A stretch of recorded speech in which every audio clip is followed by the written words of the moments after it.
Iran की agency ने चीन जा रहे विमान में बम होने की खबर को खारिज कर दिया है। इस बीच फ्लाइट चीन के वायु क्षेत्र में पहुंच गई है। इससे दिल्ली में फ्लाइट की लैंडिंग करने की अनुमति मांगी गई थी, लेकिन अनुमति नहीं मिली। इसके बाद विमान की लैंडिंग जयपुर और चंडीगढ़ लैंड कराने का ऑप्शन दिया गया था। हालांकि पायलट ने ऐसा करने से इनकार कर दिया।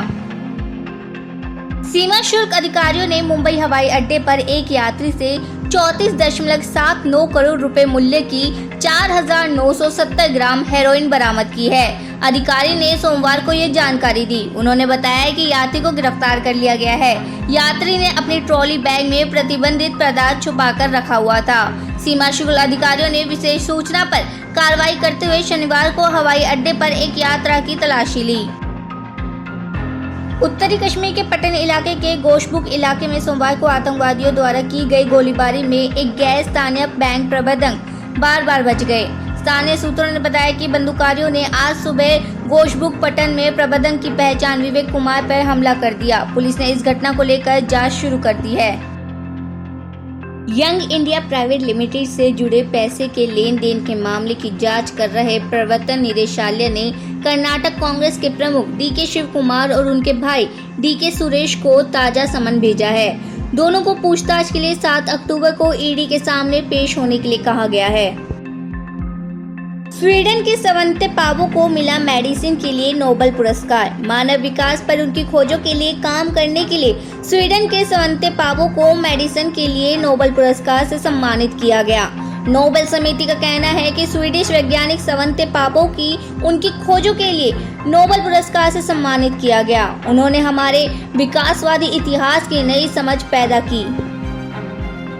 पंजाब विधानसभा में सीएम भगवंत मान की ओर से पेश किए गए विश्वास मत पर चर्चा जारी है। इस बीच कांग्रेस ने चर्चा पर बहिष्कार किया। कांग्रेस ने कहा है कि बेवजह ही पंजाब के असल मुद्दों की बजाय विश्वास मत का ड्रामा किया जा रहा है। कांग्रेस नेता राहुल गांधी ने ट्वीट कर कहा है कि 1 साल बीत गए हैं, लेकिन लखीमपुर खीरी के शहीद किसानों को इंसाफ नहीं मिला। कारण वही हमेशा की तरह बीजेपी अपराधियों को बचा रही है। जब हमने भारत जोड़ो यात्रा करने का फैसला लिया, तब हमारे लिए किसान आंदोलन एक बड़ी प्रेरणा थी। अन्नदाता को न्याय दिलाए बिना ये संघर्ष खत्म नहीं होगा। सीमा सुरक्षा बल ने गुजरात के कच्छ में भूज के पास हरामी नाला क्रीक क्षेत्र से एक पाकिस्तानी मछली पकड़ने वाली नाव को जब्त कर लिया। ये जानकारी बीएसएफ ने दी है।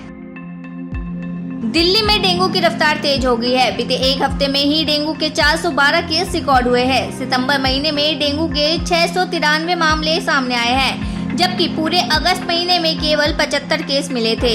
इस साल अब तक डेंगू के 937 केस मिले हैं। इस साल अब तक मलेरिया के 125 और चिकनगुनिया के 23 केस रिपोर्ट हुए हैं। तेलंगाना राष्ट्र समिति की आम बैठक 5 अक्टूबर को दशहरा के दिन तेलंगाना भवन में आयोजित की जाएगी। मुख्यमंत्री के चंद्रशेखर राव के कार्यालय से सोमवार को जारी एक आधिकारिक विज्ञप्ति में ये जानकारी दी गई। सूत्रों के अनुसार इस बैठक में तेलंगाना राष्ट्र समिति का नाम बदला जा सकता है और इसे तत्काल राष्ट्रीय पार्टी घोषित किया जा सकता है। दिल्ली के उपराज्यपाल वीएन कुमार सक्सेना ने मुख्यमंत्री अरविंद केजरीवाल को चिट्ठी लिखी है। एलजी सक्सेना ने दिल्ली के मुख्यमंत्री अरविंद केजरीवाल को चिट्ठी लिखकर 2 अक्टूबर को गांधी जयंती के अवसर पर केजरीवाल के राजघाट पर कार्यक्रम के दौरान मौजूद नहीं रहने के मामले पर सवाल उठाया है। पंजाब पुलिस की कस्टडी से भागे गैंगस्टर दीपक तीनू के मामले पर सीएम भगवंत मान ने विधानसभा में बयान दिया। उन्होंने कहा है कि दीपक तीनू को लेकर तमाम एयरपोर्ट पर लुक आउट नोटिस जारी किया है। नेपाल के बॉर्डर पर चौकसी बढ़ाने और बॉर्डर को सील रखने के लिए एजेंसियों से कोऑर्डिनेटर किया जा रहा है।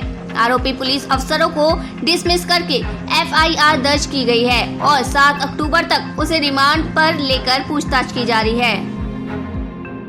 पाकिस्तान के पूर्व प्रधानमंत्री इमरान खान सोमवार को अवमानना की कार्रवाई से बच गए। दरअसल यहां की एक अदालत ने एक महिला न्यायाधीश को धमकी देने से जुड़े एक मामले में उन्हें जारी किया गया कारण बताओ नोटिस वापस ले लिया। पाकिस्तान तहरीक-ए-इंसाफ पार्टी के प्रमुख खान सोमवार को इस्लामाबाद उच्च न्यायालय के समक्ष उपस्थित हुए, जहां मामले की सुनवाई 5 सदस्य रहित पीठ ने की।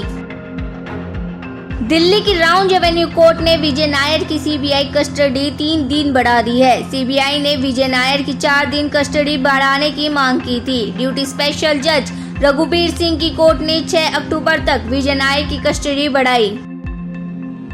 अफगानिस्तान की राजधानी काबुल के पश्चिम में शाहिद मजारी रोड पर पुल ए सुख्ता इलाके के पास एक विस्फोट हुआ। ये जानकारी अफगानिस्तान की समाचार एजेंसी खामा प्रेस ने दी है। केंद्र ने नवनिर्वाचित chief of defence staff general Anil Chauhan को दिल्ली पुलिस का Z श्रेणी सशस्त्र सुरक्षा कवर दिया है। ये जानकारी सूत्रों के अनुसार सामने आई है। कांग्रेस सांसद राहुल गांधी ने बीजेपी पर सीधा निशाना लगाते हुए कहा है कि कर्नाटक में भारत की सबसे भ्रष्ट सरकार है। ये सरकार किसानों, मजदूरों और छोटे और मध्यम व्यापारियों से 40% कमीशन लेती है। कर्नाटक के ठेकेदारों ने पीएम को लगभग 40% कमीशन के बारे में चिट्ठी लिखी, लेकिन पीएम ने न कोई कार्रवाई की है।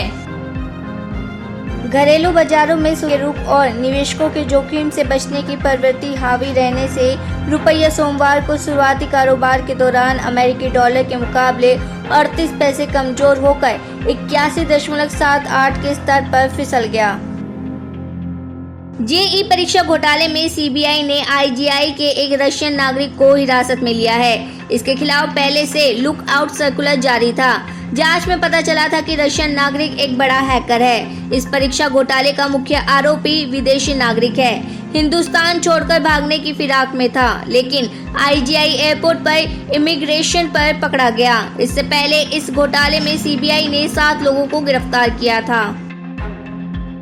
नेशनल हेराल्ड केस में तेलंगाना कांग्रेस के 5 नेताओं को ईडी ने समन भेजा है। उन्हें मंगलवार को दिल्ली के ईडी हेडक्वार्टर में पूछताछ के लिए बुलाया गया है। सूत्रों के मुताबिक जब राहुल और Sonia Gandhi young India private limited के डायरेक्टर थे, तब इन नेताओं ने इसमें डोनेशन दी थी, जिसके डिटेल्स के लिए ईडी ने इन नेताओं को समन किया है।